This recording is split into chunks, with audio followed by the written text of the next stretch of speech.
aos Hebreus 12, a mesma leitura de domingo próximo passado.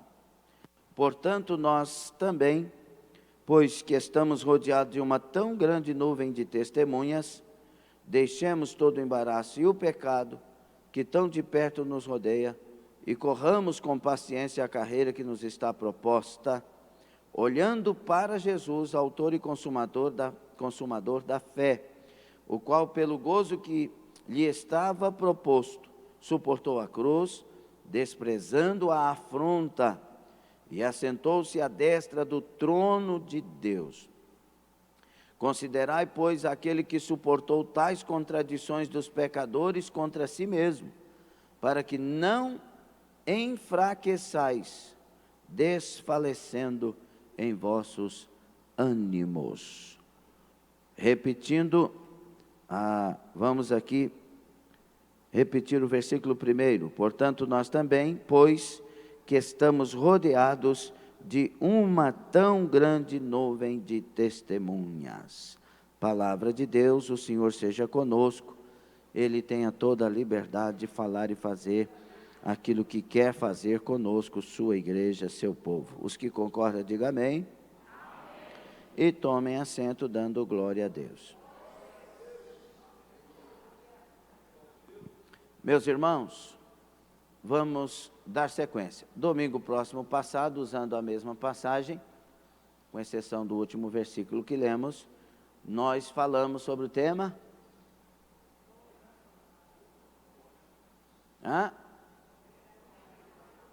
Vocês estão com vergonha de falar ou está com medo de errar? 1, 2, 3. Correndo a carreira que está proposta. Ela está proposta por Deus. Por isso que aceitar a Jesus não é simplesmente confessá-lo. Aceitar Jesus é um pacote. Negar a si mesmo faz parte. Por que negar a si mesmo? Porque tem uma proposta mais excelente do que a nossa vontade, o nosso querer e as nossas direções. E essa proposta, ela vem de Deus, do nosso Senhor Jesus, porque Ele diz para pregar o Evangelho dEle. Então, no Evangelho dEle, tem a revelação de que Jesus é o caminho, é a verdade e é a vida. Não tem outro, é uma afirmação, é um artigo definido. Eu sou o... Ou seja, não existe outro. Eu sou o caminho e a... Então não existe outra. E eu sou a... Não existe outra vida sem Ele. Então, a definição da sua vida, da minha vida, se queremos o céu, se queremos realmente Deus, é Jesus Cristo em nós. Ok? Por isso o nosso projeto de vida, por Cristo, em Cristo e para Cristo. Então, correr a carreira que Jesus propôs a nós. Esse é o segredo.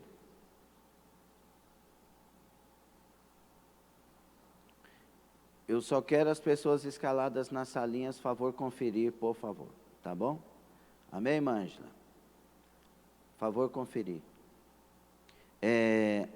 Escute uma coisa muito importante, meus irmãos. Se nós nos convertermos, é porque nós íamos na nossa vontade, na nossa direção, e agora voltamos para a vontade de Deus e direção de Deus. Entendeu, sim ou não? É a vontade de Deus e direção de Deus agora. Então, por que eu leio a Bíblia?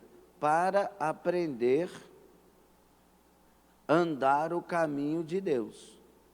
Por que eu estudo a Bíblia? Para aprender como viver para agradar a Deus segundo a vontade de Deus. Está tudo aqui no Evangelho, não está na boca dos homens, está na palavra. Por isso, nós temos que ser crentes bereanos. Os bereanos, Paulo pregava e eles conferiam na Escritura para ver se era conforme o que Paulo estava falando. Então, não é ouvir o que eu quero, é ouvir o que de fato é. A Bíblia Sagrada. Entendeu, sim ou não? Então, eu posso ouvir uma coisa muito bonita que me emociona e me faz chorar. Mas se não é bíblico, não é de Deus. Então, é por isso que muitas igrejas usam aquela... Está pregando e está fazendo música de fundo, né? Particularmente eu não gosto, mas quando eu chego num lugar que eu vejo que não tem como eu mandar eles parar, eu não mando. Não mando, não peço, né? Mas quando tem como, eu falo que não precisa não, tá? Deus abençoe. Por quê? Porque ou a palavra, ela por si só te comove, ou não vamos mexer com isso. Porque nós somos seres emotivos. Então começa a tocar uma música de fundo, aí você fala que não sei o que, e a pessoa emociona. E às vezes não sabe nem o que está ouvindo. Eu lembro da Ana Carolina. Ana Carolina, quando por aqui não tinha rádio, a gente ouvia uma rádio aí, que era meio misturada, mas tinha os hinos, né? Tinha as coisas de Deus, e quando não tinha, a gente desligava. E aí, passava aqueles hinos, e a Ana Carolina começava a chorar. Você está chorando de quê, minha filha? Não sei, mas parece que é tão triste. Então, tem muitas vezes que a gente está chorando, não sabe para quê, mas é porque emocionou. E Deus não quer emoções, Ele quer racional. Se no racional eu me emociono, porque realmente a presença de Deus emociona qualquer um, mas tem que ser a partir dEle, da verdade dEle, e não de um arranjo, a musicoterapia, não, tem que ser aquilo que de fato é. Pastor, e quando termina uma mensagem, o Maciel vem e canta. Ele já viu que Deus dirige ele em hinos que Deus falou na mensagem? Aí é diferente, é conscientização para aquilo que foi dito. Amém? Então, essa questão nós aprendemos muito na lição passada. E aí, meus irmãos,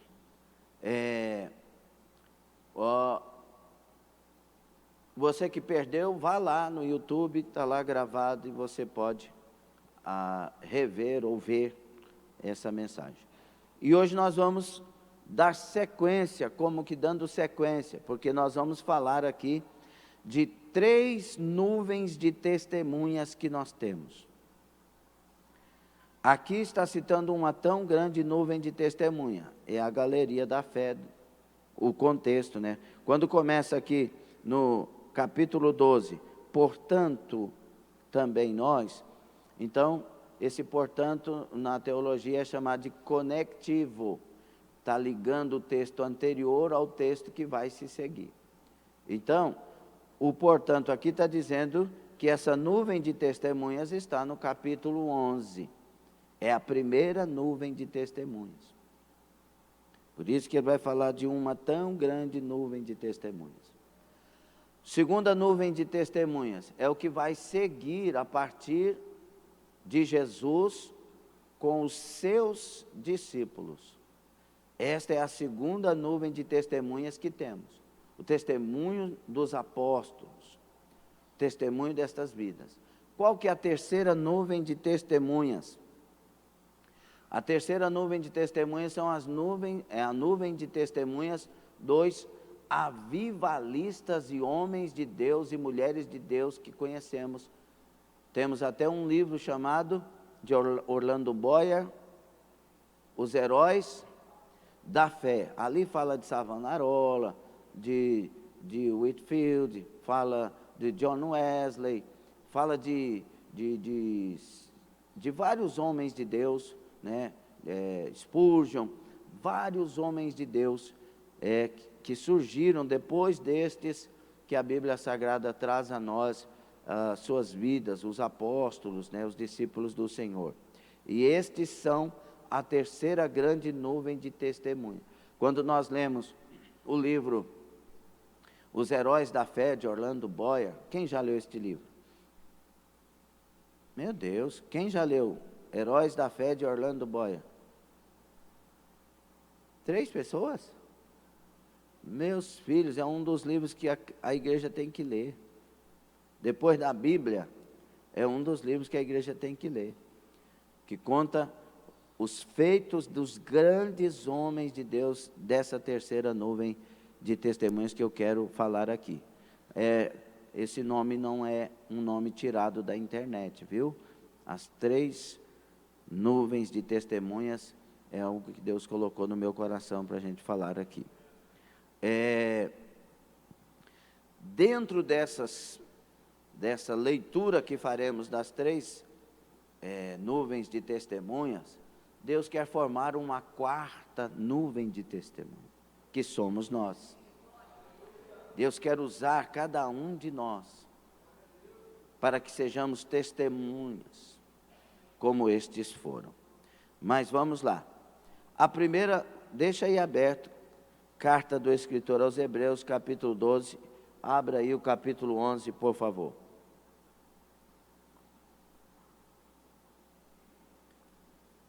Nós aprendemos com estes.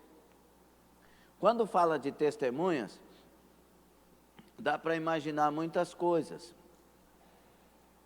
na nossa mente deste tempo. Por exemplo, que estas pessoas, elas são vivas, com testemunhos, para que eu possa olhar, ler, estudar e imitar. Amém?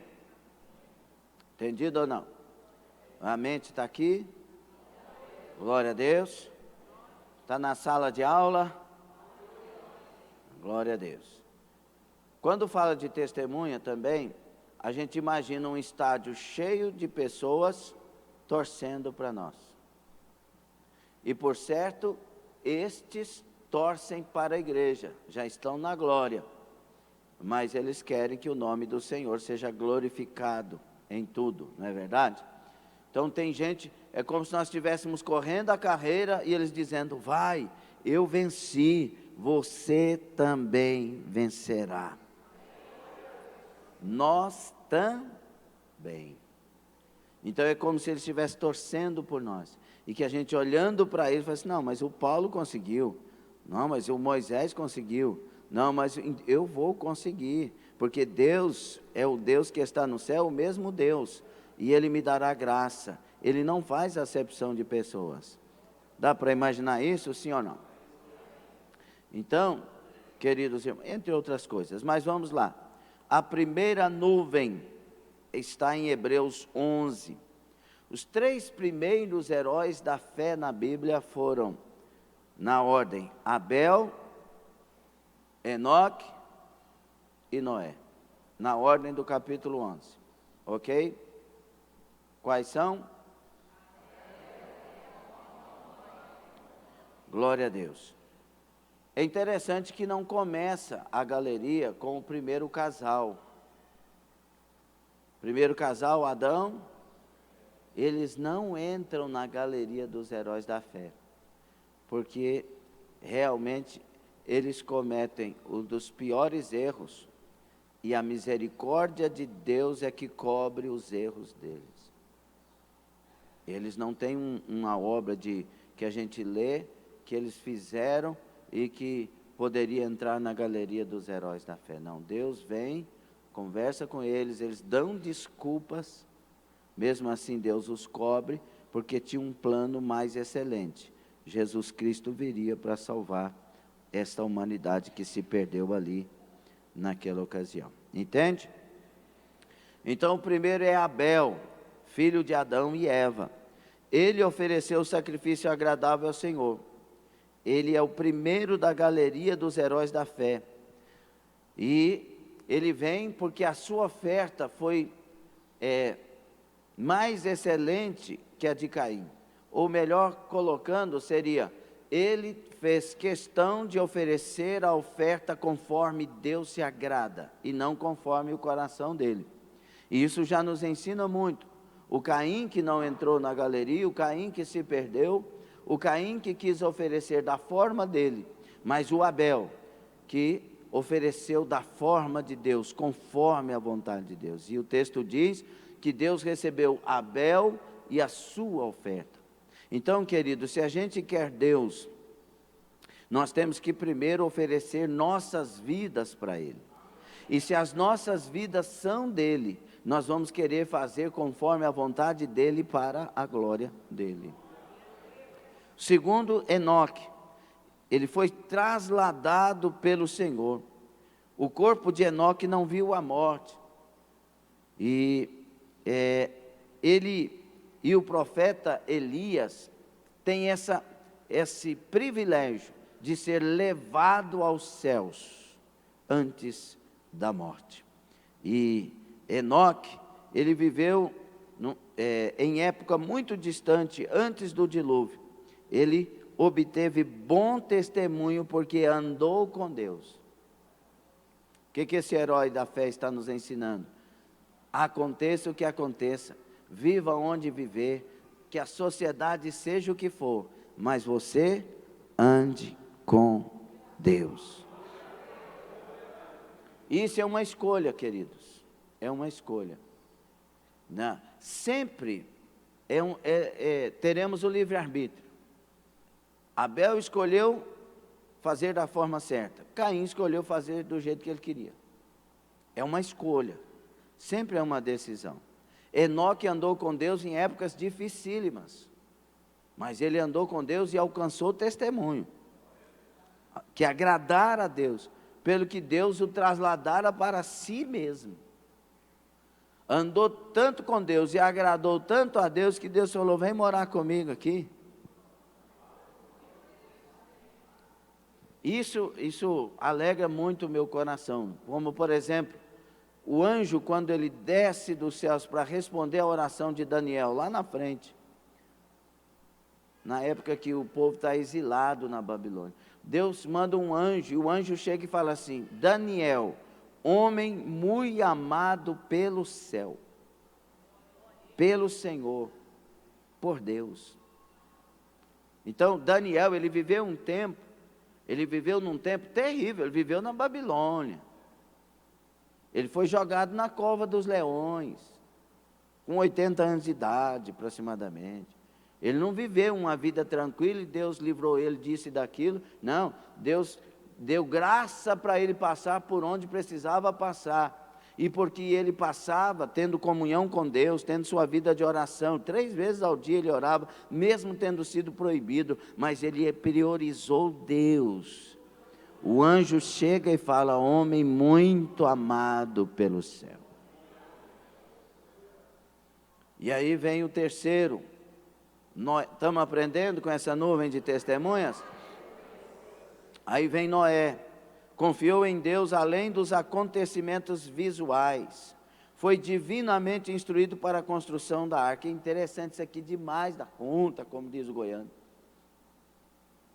Porque Deus precisa de alguém na terra para promover um escape de uma família. Porque Deus tem um plano absoluto para cumprir. Ele tem que trazer o Salvador. Então ele tem que poupar alguém e a linhagem tem que continuar. E ele olha do céu e vê um homem andando com ele em tempos que o pensamento do homem era totalmente corrompido, perdido. Toda a alma, todo o homem maquinava o mal. Capítulo 6 de Gênesis fala sobre isso. Mas Deus achou Noé andando com ele. E ele escolheu Noé. E a família de Noé é salva por causa de Noé. Tem gente que fala: salvando sua família está bom demais. Sim, desde que você anuncie o evangelho como Noé anunciou o dilúvio, 120 anos. Porque tem gente que pega essa frase como diz: não, vou guardar a minha família. Não, Noé, tanto sua família, quanto fez a parte do apregoeiro da justiça. Não é? E Noé, ele vai receber uma instrução de Deus que para todos, menos ele, era fantasiosa. Construiu uma arca, que é um absurdo, né? Tem uma arca que foi construída na Holanda. Se Deus quiser, na próxima vez eu quero ver se eu consigo ir lá. A Irani falou para mim, mas dessas 2 vezes não teve como. Ela foi feita dentro das medidas bíblicas e do padrão bíblico. Assim, eu quero ir lá, se Deus quiser. E aí Noé vai fazer uma coisa que não se faz. Noé, irmãos, ele vai ter que construir uma obra absurda para a época dele, que é essa, não existia. E ele pregando o quê? Que vai ter um dilúvio e a terra vai ser inundada. Um absurdo, porque até a época dele não chovia assim. Mas ele mesmo assim obedece a Deus. Mesmo assim, ele pega nas duas mãos e vai fazer o que Deus ordenou. E esse Noé, ele mesmo pregando, não sendo ouvido, ele convence sua família. Sua família, depois chega o dia, vai entrar na arca. O dilúvio vem, a porta se fecha. Foi o próprio Deus que fechou a porta. E as multidões, quando o dilúvio acontece e as águas começam a levantar, elas agora querem que a porta se abra. Mas agora não dá mais tempo. E a Bíblia diz que os dias que precederiam a volta do Senhor Jesus seria dessa forma. Porque na época de Noé casavam-se, davam-se em casamento, só pensavam em si, estavam em si mesmado, olhando para o próprio umbigo. Não ouviam e não davam crédito à palavra de Deus. E isso é um sinal que nós estamos vendo hoje. A palavra é pregada, mas não obedecida. Temos mensagens das mais diversas, mas não temos povo que realmente são cativos a esta palavra e à vontade de Deus. E a pergunta é: quem deu crédito à nossa pregação? As pessoas abaixam a cabeça para não ouvir. Elas não querem ouvir, não é para ela. Para ela é o livro que ela leu do fulano de tal que ensinou ela a ser livre, que ensinou ela a ser independente e não padecer jugo de igreja nenhuma. Só que quando fala jugo de igreja, na verdade, está falando do que Deus exige que vivamos para chegar no céu. E ela está iludida, mas não quer ouvir a si mesma. É melhor ouvir o psicólogo, o psiquiatra, o doutor mestre em conselho, do que ouvir a voz de Deus pelas santas escrituras. Mas eu te digo que ao ouvir esta palavra eu fui lavado, remido, redimido e transformado. Então são esses três os primeiros, mas tem os heróis que se seguem do período patriarcal. Por exemplo, vem aí na sequência Abraão. Abraão, ele ouviu a voz de Deus. Irmãos, vocês vão observar o tanto que estas pessoas são fiéis a Deus. Aconteça o que acontecer e custe o que custar. E esse é o modo de servir a Deus. Se você quer Deus, você se renda a Ele. Seja dele. Abraão ouviu a voz de Deus para fazer absurdos. Quais? Sai do meio da tua parentela, sai da tua terra, sai, deixa tudo que você tem aí, vai para um lugar que eu ainda te mostrarei. Qualquer pessoa inteligente diria: não, é assim não. Só que o importante não é você ser inteligente. O importante é você discernir se foi Deus que falou. E se Deus falou, cuidado com a sua inteligência. Porque a sua inteligência tem te tirado da direção de Deus. A sua inteligência tem te dado argumentos maravilhosos para justificar uma vida vazia. A sua inteligência tem te dado defesas maravilhosas para que você continue sem tomar atitudes que agradam a Deus. Por isso que a Bíblia diz que nós devemos levar o corpo para o altar do Senhor em sacrifício vivo, santo e agradável a Deus, que é o vosso culto racional, e não nos conformando com este século, mas transformando-nos pela renovação aqui, do entendimento. Nós temos que ser inteligentes primeiro espirituais. Primeiro inteligentes espirituais. Aí talvez você diga: mas eu tenho uma vida aqui para viver, que bom. Mas esta é a vida? Ou aquela é a vida? Porque aqui vai passar. Você pode ter 200 anos que vai passar. A vida eterna não passará. E na vida eterna, porque todos somos eternos, na vida eterna só tem dois destinos, ou é um ou o outro. Um é o inferno, o outro é o céu. Só tem dois caminhos, só tem dois senhores, só tem dois destinos. E Jesus mandou a gente escolher, porque Ele é tão soberano em glória, e Ele é tão amoroso que não nos quer por obrigação, Ele nos quer por decisão. Ide por todo o mundo, anunciar o meu evangelho a toda criatura. Quem crer e for batizado, esse será salvo. Quem não crer será condenado. É a liberdade que temos. Sara vem em seguida, mãe da promessa, esposa de Abraão, era estéril e já estava com a idade avançada. O Todo-Poderoso prometeu um filho, apesar de 90 anos de idade. Sara, pela fé, recebeu do Senhor o privilégio de ser mãe. E aí Sara é exemplo para nós de um Deus que chama a existência o que não existe como se já existisse. É isso que ele fala em Romanos 4,17, porque Sara não tinha como ser mãe e já estava com 90 anos, avançada. O costume das mulheres já tinha passado de Sara. Então não tinha, era impossível ela ser mãe.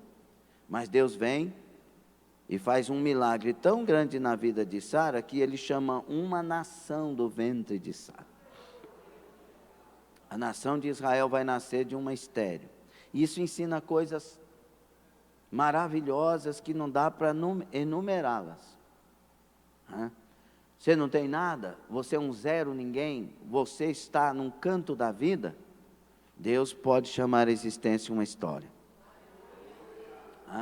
Você tem uma enfermidade que o médico não cura, Deus pode curar. Você está enfrentando um problema que ninguém tem a solução, Deus tem a solução. Deus pode fazer qualquer coisa em qualquer momento, desde que Ele decida. Então é melhor nós crermos neste Deus. Aí vem o Isaac, que nasce, na sequência dos heróis da fé, herdeiro da promessa. E Isaac tem um exemplo tremendo, porque Isaac, a esposa de Isaac, ela é estéril, a Rebeca. E Isaac ora 20 anos para que ela seja mãe. E Rebeca dá à luz a duas nações, que nascem de Jacó e Ismael. Vamos para Jacó, que tem exemplos também tremendos, daquele que se desvia, que perde a direção, que toma decisões precipitadas, mas que pode no val de Jaboque, em Peniel, mudar a sua história, buscando de Deus a bênção verdadeira que ele precisa. São heróis da fé, são testemunhas fiéis, que nós podemos imitar quando necessitamos de algo parecido. Vem José, filho de Jacó. O José, desprezado pelos irmãos, os irmãos tentaram matar José, jogaram num poço, numa cisterna. José estava ali para ser morto, resolve vender ele como escravo, e manda José para o Egito, uma nação que ele chega desconhecido como escravo. E José anda com Deus mesmo assim.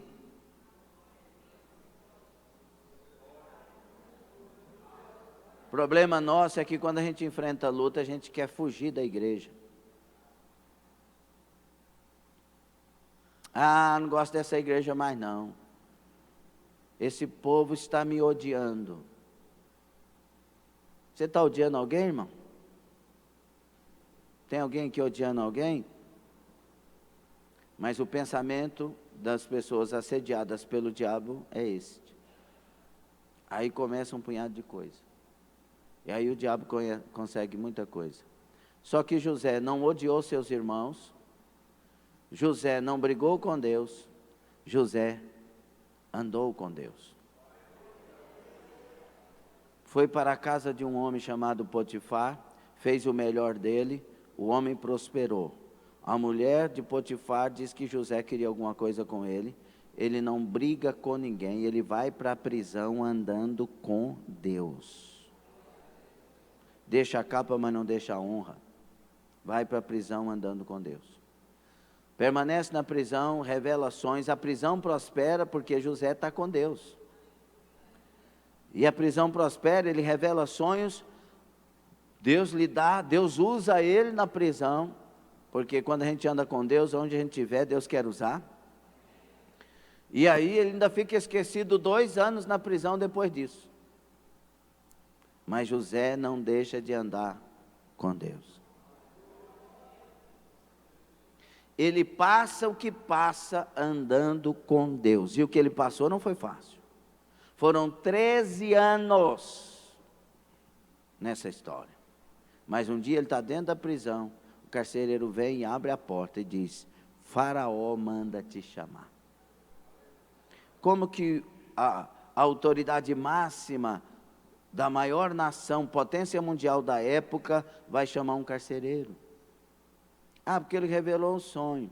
Não, é porque Deus tem um plano. Não é porque me viram, é porque Deus me viu. Davi estava no meio do mato. A família desprezava, mas Deus não. Deus tinha um plano. Davi andava com Deus. Davi era adorador. Será que estamos aprendendo com essa nuvem? José é levado diante do faraó. Havia um sonho, havia um plano. Deus falou: eu vou te elevar. Eu vou te dar uma cadeira de excelência. Seu pai, sua mãe, seus irmãos se dobrarão diante de você. José se humilhou, andou com Deus, chegou diante do faraó, revelou o sonho do faraó. O faraó disse: quem que eu vou colocar que tem um espírito excelente aqui ao meu lado? É você, vem cá para o meu lado. Do cárcere para a cadeira de governador. Sabe qual que é o nosso problema? A luta vem e a gente não quer vencer. A gente quer escapar da luta. Você tem que escapar do pecado. Você tem que escapar daquilo que te tira de Deus. E você tem que fazer urgentemente o que se deve fazer. Por exemplo, os obreiros que não participaram da Santa Ceia, por favor, me procure para conversar comigo. Eu acho uma desonra um obreiro não participar da ceia e não procurar o pastor. Está certo ou errado, igreja? E aí, nós temos que aprender com estas pessoas, queridos irmãos. Elas são nuvens de testemunhas. Como José andou com Deus e não abriu mão de ser de Deus, Deus concluiu o que ele tinha na vida de José. O problema nosso é que a gente deixa a coisa na metade do caminho.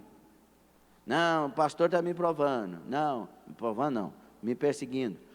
Não, o líder do departamento não devia falar isso comigo. Eu estou sendo humilhado neste lugar. Vamos mudar o pensamento? Será que Deus não vai poder trabalhar nossas vidas para aquilo que Ele tem logo ali na frente? É chato ficar falando isso, viu? Mas é necessário. Então, são heróis da fé. São pessoas que nos ensinam a viver para Deus e para o outro. José depois vai receber os seus irmãos. Seus irmãos vão morrer de medo de José, porque agora ele é governador do Egito. Agora ele vai vingar. E José abraça eles chorando. E diz: não, meus irmãos, fiquem em paz. Foi Deus que fez isso. E Ele transformou derrota em vitória. E me trouxe a essa posição para que eu cuidasse de vocês. Meu Deus do céu. Que homem de Deus, que homem convertido, que pessoa. E aí nós temos os heróis da fé da nação de Israel. Moisés, o primeiro. Moisés, ele deixou as riquezas do palácio, os privilégios de ser filho de Faraó.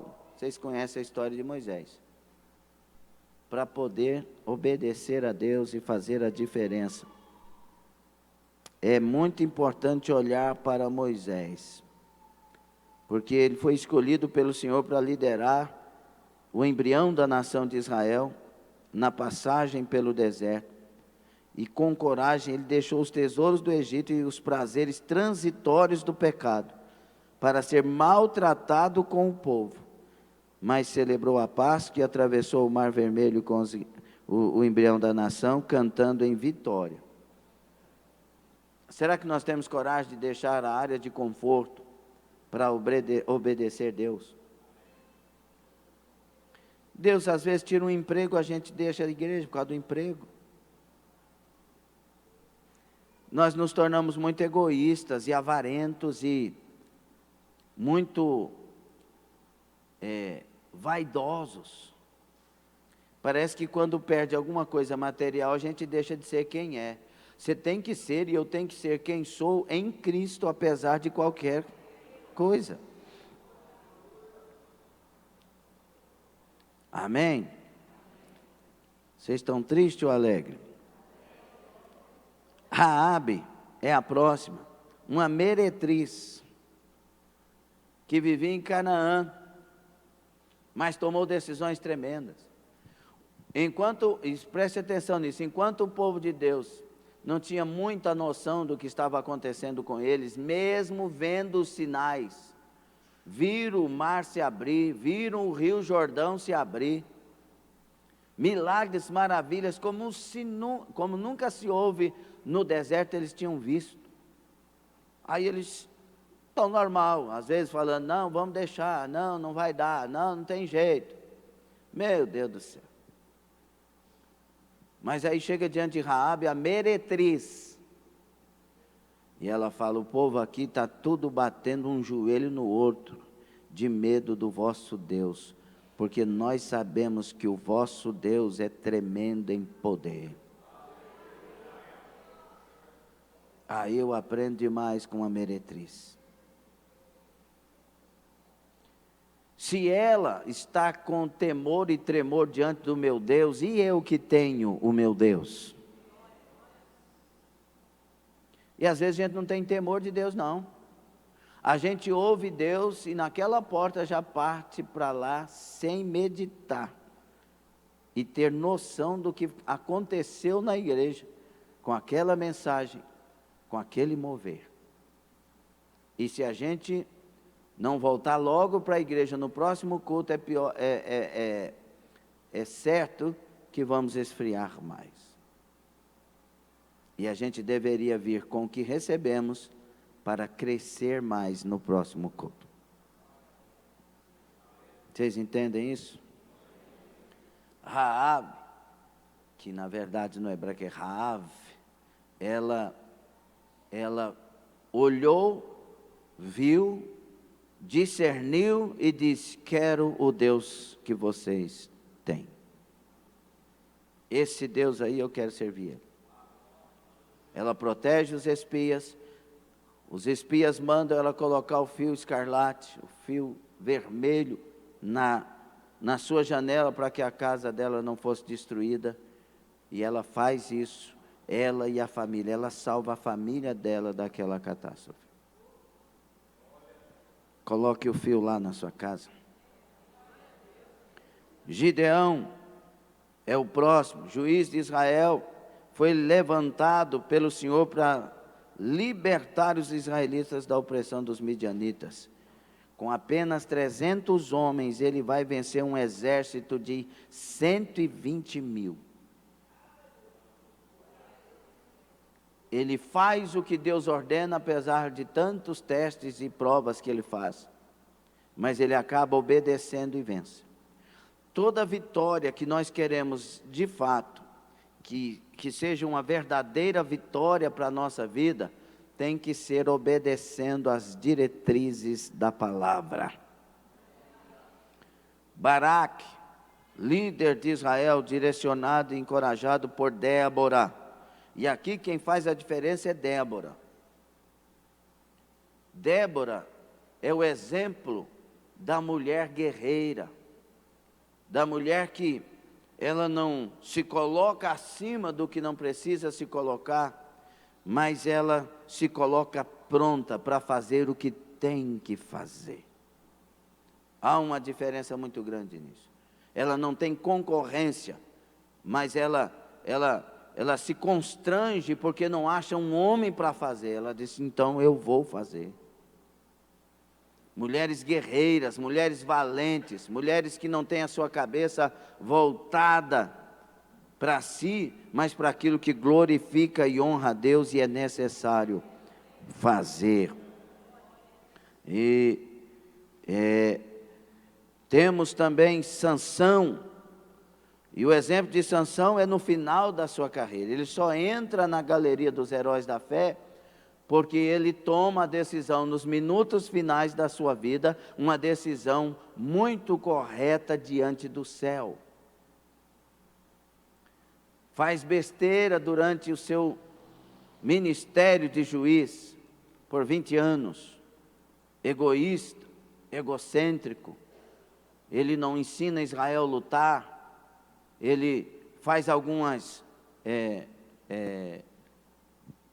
ações só para mostrar sua força, seu poder, mas agora fraco, cego, tendo perdido a sua força e sendo subjugado pelo inimigo, humilhado, ele invoca o Senhor e se arrepende. E quando ele se arrepende e invoca o Senhor, o poder de Deus vem sobre ele. E ele cumpre nos últimos minutos o que ele devia ter feito durante os 20 anos. Por isso ele vai para a galeria dos heróis da fé. E Sansão não suicida. Sansão dá a sua vida para cumprir o ministério. É diferente. Como Jesus não suicida, ele dá a vida para morrer na cruz para salvar a humanidade. Como Pedro não suicida, ele aceita o martírio para não negar a Jesus Cristo. E aí vai. Jefté, o 8º juiz de Israel, ele libertou o povo de Israel da opressão dos amonitas, que durava 18 anos. E Jefté, ele vence uma amargura para cumprir o papel de Deus. Os anciãos vão até ele na montanha, que ele está amargurado, foi expulso de casa, foi chamado de filho da prostituta, e ele está lá. Aí os anciões chegam lá, a princípio, se você observar o texto, ele vai querer falar, mas agora vocês estão vindo aqui, papapá. Não, mas aí ele decide descer com eles e superar o trauma. Tem muita gente que por causa do trauma, da amargura, não desce para o lugar que Deus mandou descer para fazer o que é certo fazer segundo a direção de Deus. Aprenda a vencer seus traumas. Escute, os seus traumas te levam para o buraco, a sua amargura te leva para o câncer, para as doenças, a sua amargura te leva para uma vida sem sentido. Desça ao lugar de Deus, supera isso, faça dos traumas experiências, faça da amargura um lugar onde você se curou e perdoou, e desça para o lugar que Deus tem um propósito de te usar. Só ouvir adianta, queridos.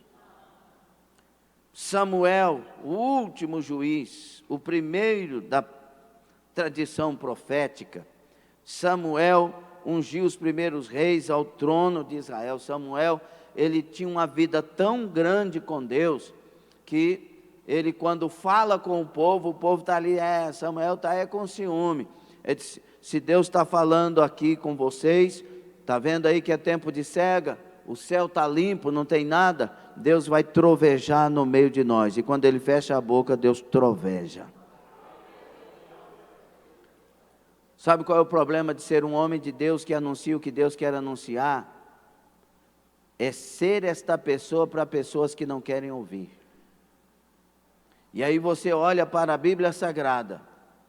Jeremias falou coisas tremendas da sua época, que Deus estava falando na boca dele. Jogar ele na cisterna, mandar ele calar a boca, queimar os escritos que ele fez, Deus revelando, porque eles queriam ouvir o que Deus não queria falar, e não deram crédito à voz do Senhor. E assim não foi só com Samuel, com Jeremias, com Samuel, com Isaías foi também, com o próprio Jesus, quando em João ele pregava verdades tremendas, reveladas, gloriosas, gostosas de se ouvir, porque ele agora estava dizendo, eu sou o pão vivo que desceu do céu. O que aconteceu? viraram as costas e foram embora, não dando crédito à voz do maior pregador que essa terra pôde ter, Jesus Cristo. Você está ouvindo? Mas você está dando crédito? Estamos anunciando outra que não seja a palavra de Deus? Estas são verdades? Me respondam por gentileza, estas são verdades? Davi é o próximo, o rei mais importante da história de Israel. Usado pelo Espírito Santo, Davi fez prodígios e pela fé profetizou a vinda do nosso Messias. Davi errou, mas se consertou. Enquanto ele foi um coração que agradou a Deus, ele não errou. Quando ele olhou para o seu coração e viveu segundo o seu coração, ele pecou. Mas logo consertou sua vida. O Salmo 51 retrata isso, o Salmo 32 também. E recolocou a sua vida com Deus. E morreu em Cristo, em Deus, na esperança do Cristo e ainda anunciando que ele viria. Amém? E o que falta falar de tanta gente que nesta época foram heróis da fé, nuvens de testemunho, para que nós, ao invés de olhar para os que caíram, olhemos para os que se levantaram, para os que permaneceram, para os que nunca abandonaram a fé. Foram fiéis, foram valentes, foram decididos, foram constantes e abundantes naquilo que Deus tinha com eles. Glória a Deus. Se permanecermos fiéis, encontraremos com eles na glória celestial. No dia da Santa Ceia estaremos na mesma mesa no reino eterno. A segunda nuvem de testemunha, os heróis do Novo Testamento, os heróis que viveram essa época de Cristo, durante a escritura do Novo Testamento que estava sendo formada. Heróis como André, não o Nunes, outro André, mas dá para seguir este André. Junto com seu irmão Simão Pedro, os primeiros discípulos escolhidos por Jesus. André, ele foi líder do corpo apostólico do reino, era o mais velho dos apóstolos, com um perfil organizador, tinha um comportamento baseado na organização, planejamento, metódico e previsível. Tinha certeza e compreensão exata das regras sem erros. Queria ver o projeto do reino realizado. E ele cumpriu seu ministério cabalmente, tendo início, meio e fim. Este é aquele que foi crucificado numa cruz em forma de X. Como falta na igreja de hoje, em termos gerais, organização, sacrifício fiel. Pastor, existe o sacrifício para Deus infiel? Existe. E existe o sacrifício morto para Deus. Por isso que ele manda que o corpo seja uma oferta em sacrifício vivo. Que sacrifício é um infiel? Você vem trabalhar para Deus todo dia na igreja e faz muita coisa, com o coração fechado, murmurando, falando mal e desconsiderando tudo. Deus não recebeu nada e pelo contrário, você está condenado. Por quê, pastor? Estou fazendo, mas Jesus está do lado de fora. A igreja que Jesus está do lado de dentro, ela é uma igreja que faz com sacrifício, mas por amor. Não murmura, não reclama. E bem-aventurado aquele cujo Senhor, quando vier, o achar fazendo assim. Deus sonda os corações e conhece. Uma igreja que é ameaçada por Deus. Tem igreja que peca mais do que essa, mas Deus não ameaça. Essa ele ameaça. É a igreja que trabalha exaustivamente, condena os errados, faz tudo que é certo, mas não tem o primeiro amor. E Deus diz: tenho contra ti que deixaste o primeiro amor. Volta lembra de onde caíste, volta e arrepende, porque senão eu virei contra ti e removerei o teu candeeiro. Deus vai destruir uma igreja, se não voltar ao primeiro amor. É sério? E André era organizado, fazia tudo certo. Simão Pedro, irmão de André, um dos primeiros apóstolos a ser escolhido, conhecido de todos seus amigos como um companheiro impulsivo, sentimentos fortes, decisão súbita, ação rápida, um perfil ativador. Pedro tinha um senso do fazer rápido, urgente. Ação e resultados era o que lhe motivava. Tinha iniciativa, prático, o mais impulsivo de todos os discípulos. Vencer desafios era com ele, autossuficiente. Suas qualidades eram fazer acontecer, de fácil motivação em fazer o que for necessário. Seus pontos fracos eram explosivo, temperamento difícil, fazia do modo mais fácil, impaciente, ansioso, inquieto, agia e depois pensava. Se motivava a resolver os problemas do seu jeito. Segundo as Escrituras, morreria em avançada idade. O certo é refletir para depois fazer, não é? Mas Pedro, depois que ele é cheio do Espírito Santo, ele perde estas qualidades negativas. E elas são somadas nele para impulsionar os dons de Deus e os talentos na vida de Pedro.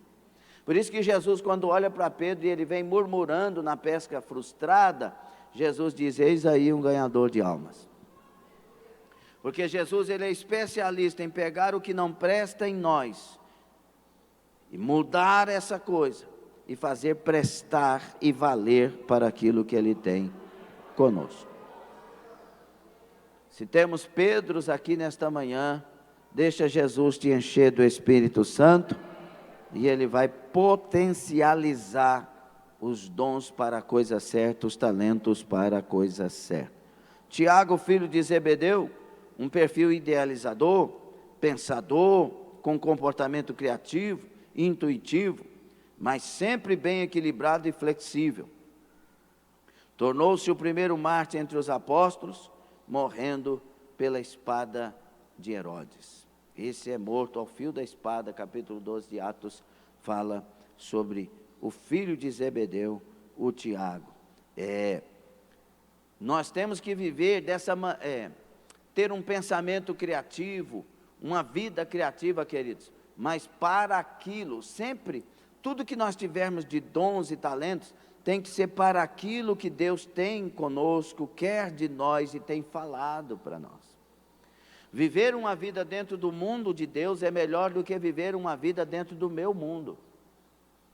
O meu mundo é aquele mundo das minhas ideias, dos meus projetos, dos meus planos, da forma que eu quero.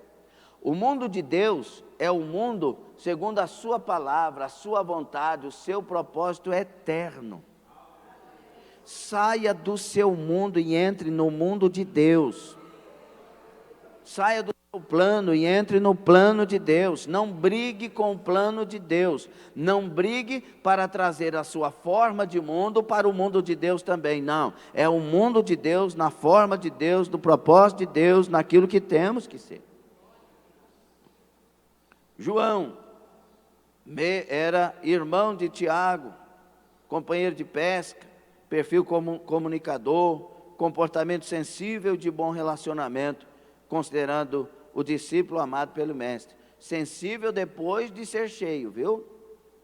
Porque ele inclinava a cabeça no ombro do mestre, mas falava: vamos orar para que Deus mande fogo e queima todos os samaritanos.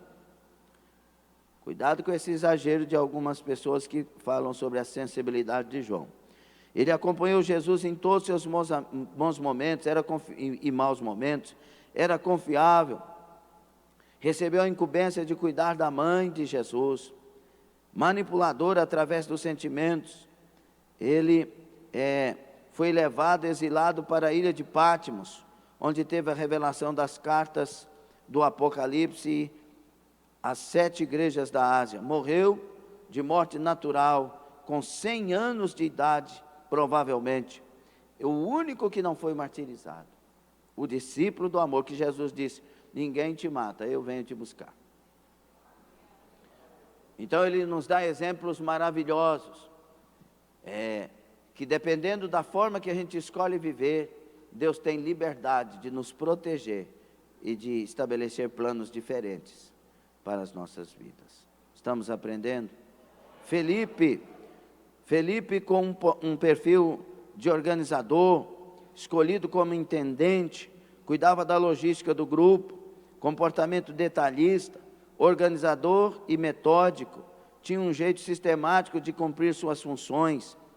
Foi sepultado em Herápolis, bem parecido com o nosso Felipe aqui, né?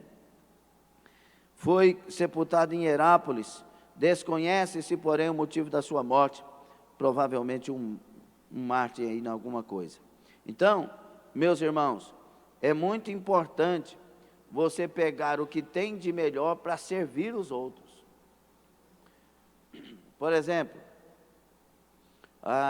nós temos uma irmã que a única coisa que ela sabe fazer na vida é mané vestido. Tem jeito dela servir? Tem. Através desse ofício, ela pode ajudar as cantinas. Tem uma irmã no meio de nós que a única coisa que ela sabe fazer é costurar. Tem jeito de servir? Dorcas servia costurando. Foi ressuscitada pelas obras que fazia, pelo talento que tinha. Alguém diz no meio de nós: a única coisa que eu sei fazer é arrumar motor de carro. O Luiz está aí hoje? Não? Está ali. Arrumar motor de carro. Tem jeito dele servir? Meu Deus do céu. Cada um de nós temos jeito de usar o que temos para servir. E servindo, somos servidos. Talvez não por aquele que servimos. Lembra da história lá, que é mais ou menos assim? Que a mulher,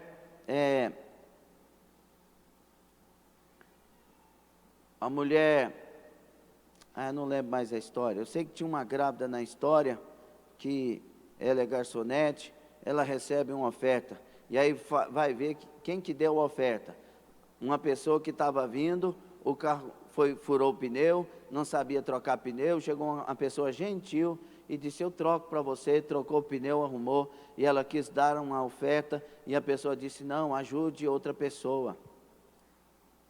E aí ela chegou lá, foi atendida, e a grávida era a esposa dele, e a grávida recebeu uma oferta grossa. Muitas vezes a gente faz querendo receber em troca, e isso não funciona assim. Você tem que fazer por gentileza, por prazer de atender, usando o dom, o talento, aquilo que você sabe fazer. E você serve, e a colheita vem daquele que viu você servindo. Mas vem no tempo de Deus e na hora de Deus. Talvez nessa terra a gente não colha nada, mas quando a gente chegar lá, vai ter muita coisa para colher. Natanael, filho de Bartolomeu, perfil comunicador, comportamento tradicionalista, sensível, de fácil relacionamento, buscava sempre a harmonia do grupo, divertido, ele tinha a felicidade acima dos resultados, tinha o reconhecimento do grupo pelos seus serviços sociais aos familiares dos apóstolos. Ele era um pouco idealizador, como águia, descontração, eu preciso descansar a cabeça, e falta de atenção para o aqui e agora, distraído e elevado à liberdade de expressão. Essa coisa é bom entender. Tem irmãos no meio de nós que são distraídos? Tem distrações que não podemos e somos proibidos de tê-las. Como assim, pastor? Por exemplo, você é obreiro, tem uma escala na sua mão e chega aqui no culto e diz que não sabia que estava escalado. Isso aí não é distração, isso é negligência. Porque você tem uma escala na sua mão, só basta ter diligência com as coisas. Minha semana começa que dia? É hoje, mas começa segunda-feira para nós, oficialmente, não é? Sim ou não? Então, tem uma escala, leia a escala da semana. Isso chama organização isso chama temor, isso chama prazer em servir. Veja lá, está escalado? Se prepare para cada uma dessas escalas. Agora, a pessoa distraída tem um déficit, né, de atenção. Tem gente que você fala alguma coisa para ela hoje e amanhã ela entende e liga para você. Entendi. O que você entendeu que eu já esqueci o que eu falei? Aquele negócio da caçarola. Caçarola. Né? Então, é um jeito de ser de alguma pessoa e nós respeitamos, amamos e até sorrimos com tudo isso. Não é verdade? Tem gente que você conta uma coisa engraçada para ela, passa 2 horas, ela começa a rir. Entendi. Entendeu o quê, cara? Por que o cachorrinho... Ah, tá bom. Então, isso é natural, isso é normal, isso não faz a pessoa ser inferior ou superior, são coisas normais, cada um de nós temos dificuldades, temos defeitos para os outros, mas na verdade é uma coisa que falta em nós e isso é natural. Tem gente que vai estudar, não aprende nada. Vai ler, eu li tudo, mas não lembro de nada que eu li. Mas se ouvir falar, ela guarda. E se fizer uma prova, ainda passa. São pessoas inteligentes, que têm a maneira de usar a inteligência.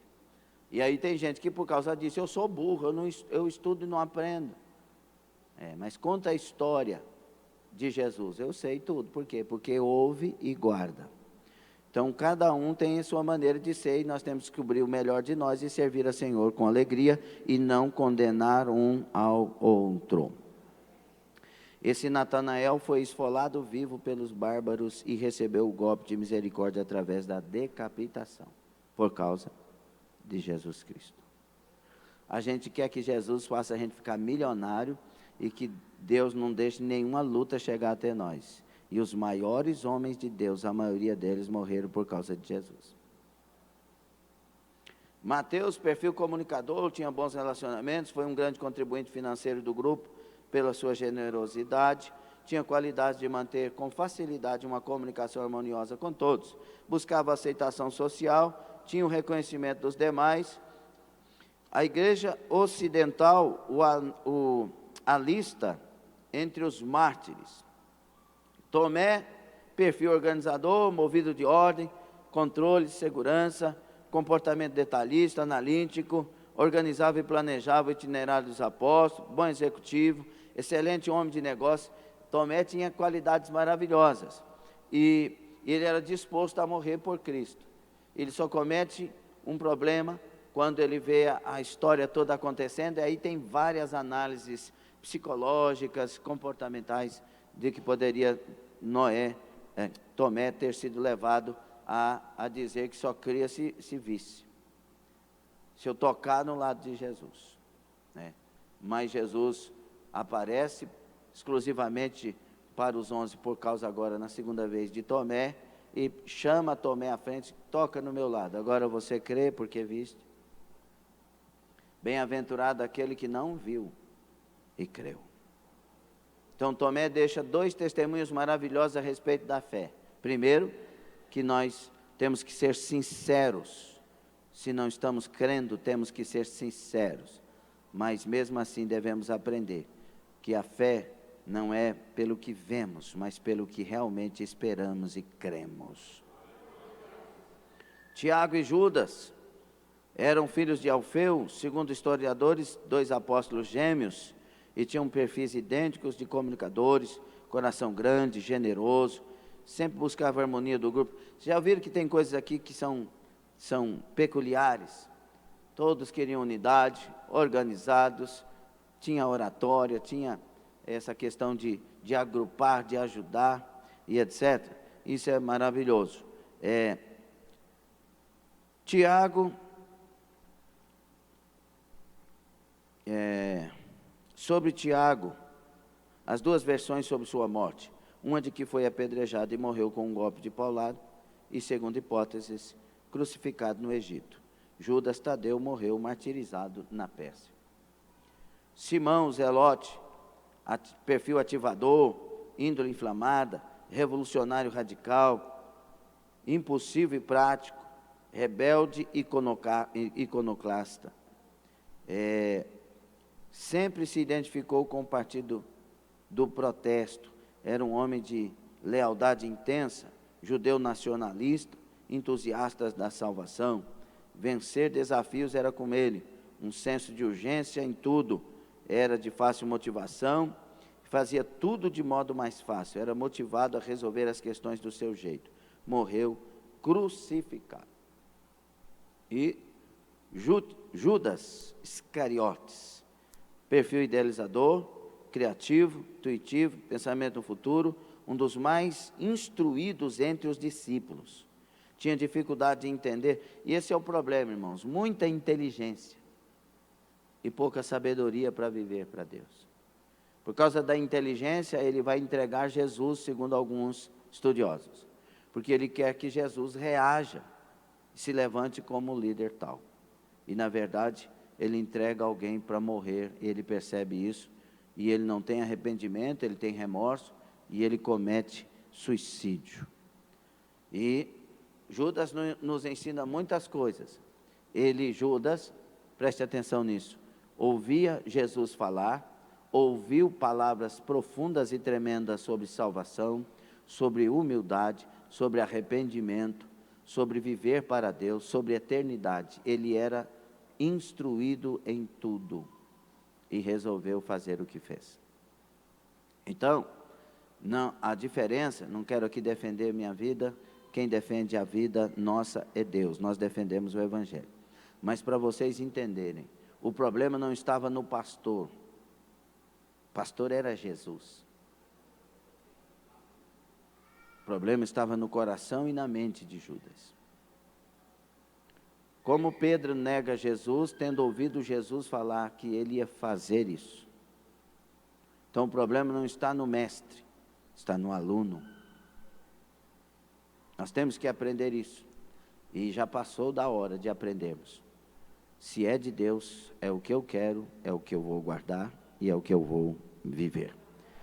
Nós aprendemos muito com estes homens, mesmo com seus fracassos, com seus erros. E porque essa nuvem de testemunho está aqui para nós, para nos levantar.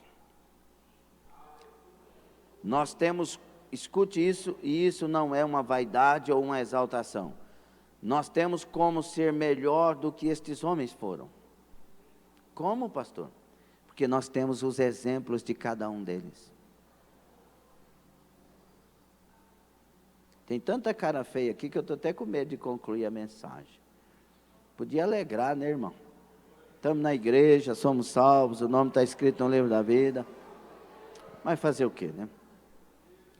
Nós, quando passamos por 1, 2, 3, 4 pastores como nossos líderes, nós temos tudo para ser melhor do que cada um deles. Porque nós podemos extrair o melhor de cada um deles e fazer essa somatória ser realidade em nós. A terceira nuvem de testemunha para encerrarmos, são todos os outros grandes homens de Deus, que nós não temos aqui na Bíblia Sagrada, mas temos em vários escritos de pessoas que resolveram escrever sobre eles ou os próprios escritos de suas mãos. Escreveram sobre John Hyde. John Hyde foi um camarada, um dos livros espetaculares, O Homem que Orava. John Hyde não falava de oração, ele orava. Mas falaram dele, porque ele era o homem que orava. Escreveu sobre a oração dele. O homem que entrava no quarto para jejuar e perguntava para Deus se poderia entregar o jejum ou não, e às vezes passava 3 dias no quarto esperando Deus falar, agora pode entregar. O homem que quando pregava a glória descia, e a Índia conheceu o poder de Deus. Homem como John Hughes, que orava ao Senhor dizendo, dá-me a Escócia ou eu morrerei angustiado. Homens que deixaram as suas vidas para que Deus fizesse delas o que Ele quisesse fazer. Se renderam de tal maneira que foram instrumentos para avivamentos maravilhosos. avivamentos inesquecíveis, avivamentos que marcaram a geração destes homens e as próximas gerações e as próximas gerações, porque foram homens que tinham a marca de Cristo e marcavam Cristo na vida das pessoas. Estes homens, grandes homens do período pós-bíblico, eles nos ensinam até hoje. Até hoje, ao ler a biografia destes homens, nossos corações incendeiam, nossos pés mudam de direção, nossas almas inflamadas dizem: faz, Senhor, na minha vida também. Como, por exemplo, um jovem adolescente que chegou no lugar onde na Inglaterra tem as marcas dos joelhos de John Wesley, que orava. O sol não nascia na Inglaterra sem ver John Wesley de joelhos orando pela Inglaterra. E ele fez o que fez, sendo instrumento de Deus, e Deus derramou glória e avivou a Inglaterra no seu tempo de maneira tremenda. E ao passar dos tempos, nesse lugar onde ele orava, chegou um jovem de 15 anos aproximadamente de idade e ajoelhou no mesmo lugar e disse: Senhor, tu podes fazer de novo. E este jovem se levantou, hoje ele está no Senhor porque morreu de avançada idade, tendo sido um dos maiores evangelistas de todos os tempos, chamado Billy Graham. Então estes homens, com suas biografias, com suas vidas, levantaram outras vidas.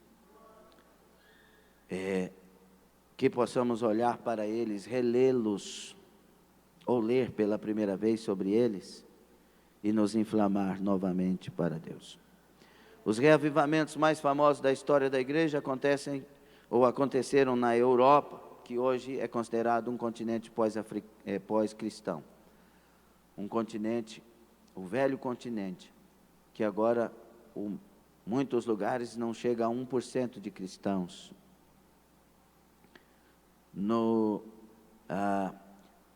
Aconteceram na Europa e na América do Norte. Entre eles estão a Reforma Protestante e o movimento da Rua Azusa. No Brasil, Daniel Berg e Gunnar Wingren são os fundadores da obra pentecostal. Nas décadas de 60 e 70, várias igrejas experimentaram um reavivamento espiritual, quando surgiu a igreja presbiteriana renovada no Brasil. É curioso, preste atenção nisso, é curioso, o nome do livro do Levítico no original. Levítico no original é Vaikra, diga Vaikra, que significa ele grita. Mas quem está gritando? Deus. E o que ele grita? Sejam santos. O código de santidade do livro de Levítico, ele se especifica no capítulo 18, no capítulo 19, e é algo tremendo. Ele diz: sede santos como eu, vosso Deus, sou santo. Ele está dizendo: sejam separados como eu sou separado. Então, não é que eu tenha que ter a perfeição de Deus, mas a separação que Deus tem das coisas injustas, do pecado, das coisas que não se deve ter. O livro mostra todas as formas, rituais, ofertas e sacrifícios para ensinar a Israel a se aproximar de um Deus santo. E o fogo da oferta do holocausto deveria arder continuamente sobre o altar, sem se apagar. Levítico 6,13. O livro de Levítico é um livro que muita gente não gosta de ler, mas é um dos mais significativos quando você estuda a tipologia do livro. Quando você estuda o significado das ofertas, o porquê das ofertas, as ordens de Deus e a relação que tem com a vinda de Jesus Cristo. Porque tudo ali está tratando de Jesus e da forma de servir Jesus. Não dá mais tempo? Encerramos aqui. Mas dá tempo de nós mudarmos de posição, de direção, de pensamento e de sentimentos. Fique sobre os pés.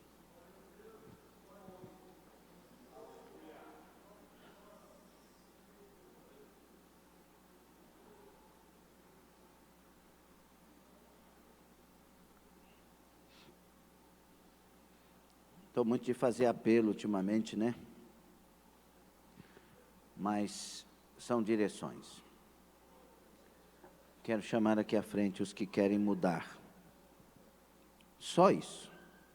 Os que querem mudar. Você quer mudar. Os que querem, venham.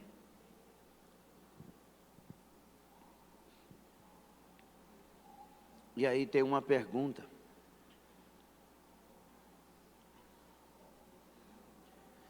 Quando Deus terá a liberdade de trabalhar as nossas vidas? Cheguem mais à frente, por favor. Escute, eu vou perguntar novamente. Quando é que Deus terá a liberdade de nos trabalhar? Porque nós somos, a maioria de nós, fugitivos. Deus começa a trabalhar conosco, aí vem a nossa inteligência. E o tempo vai passando, e o tempo vai passando, e eu digo que agora vou fazer o que devo fazer. Mas depois, continuo sendo a mesma pessoa, agindo da mesma forma. E o tempo vai passando. Mas perto de nós, não muitos, poucos até, estão atendendo à voz do Espírito Santo. E Deus está levantando esse povo. E eles estão aparecendo, surgindo. Não ouvíamos falar deles, mas agora estamos ouvindo.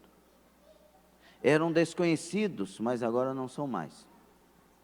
Porque toda pessoa que propõe desaparecer para que ele cresça, vai aparecer. E toda pessoa que se propõe a aparecer, vai diminuir Jesus na sua vida e esta pessoa vai desaparecer. Então a pergunta nesta manhã é: vamos continuar fugindo da prova, da formação, dos propósitos? Vamos continuar inventando novas direções para nós? Novos projetos? Novas formas? Ou vamos pelo velho e maravilhoso caminho, a vontade de Deus? Até quando nossa inteligência nos desviará de Deus? Preste atenção, por gentileza. Até quando nossa inteligência nos levará para longe de Deus? Até quando, com a nossa sabedoria humana, continuaremos dizendo que está tudo bem, sendo que não estamos cheios do Espírito? Continuaremos dizendo que temos Deus, mas não sentimos? Até quando que essa falsidade vai prevalecer? Eu me proponho mudar. Ser honesto. Enfrentar o que eu tenho que enfrentar. Ser quem eu tenho que ser. Mudar o que eu tenho que mudar. Levantar para o que eu tenho que levantar. Me obrigar a entrar na carreira que me está proposta. Por isso, feche os seus olhos. Você tem agora a responsabilidade, você que está pela internet também,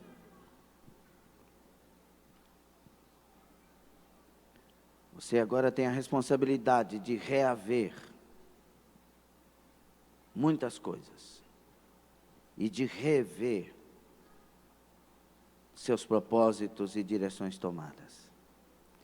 Estamos findando o ano de 2022.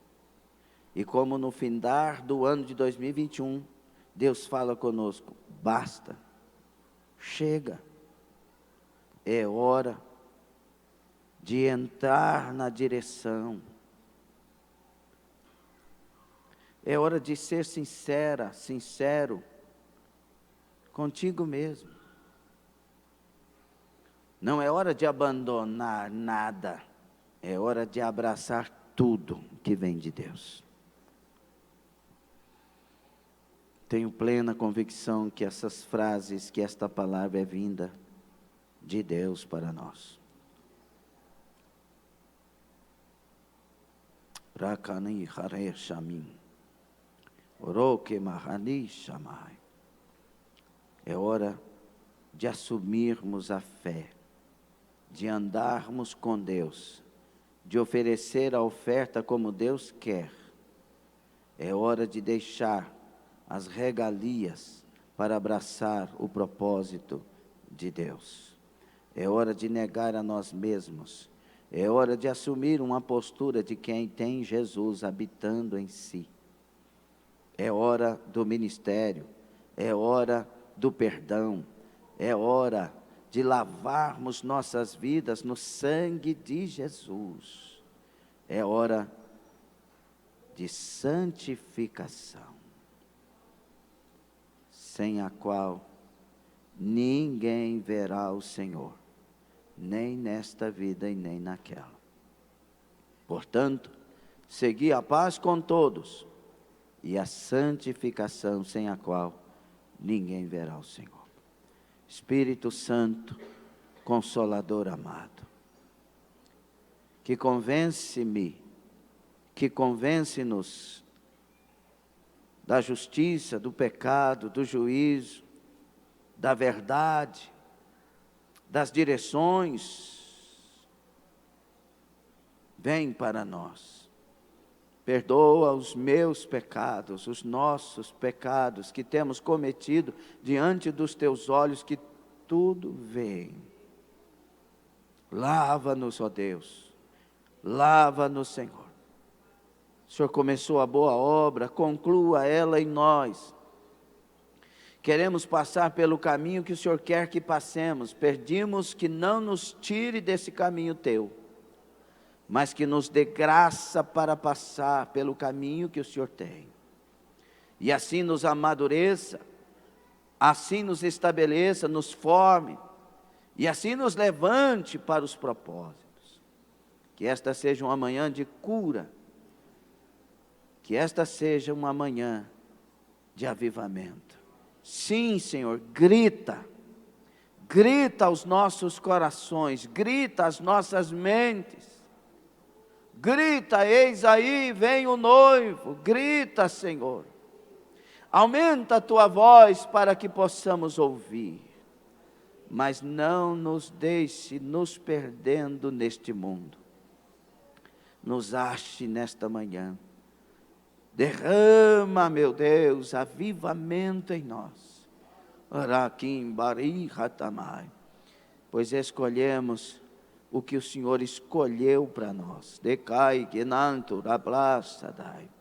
Levanta a fé desta minha irmã. Levante a fé deste meu irmão. Levante a fé deste casal. Levante a fé desta família, a fé pura, a fé verdadeira, a fé que o Senhor quer achar quando voltar. Levanta, Racástia, Oromia, Ritamai. Ah, Jesus, batiza no Espírito Santo aqueles que o Senhor quer batizar nesta manhã.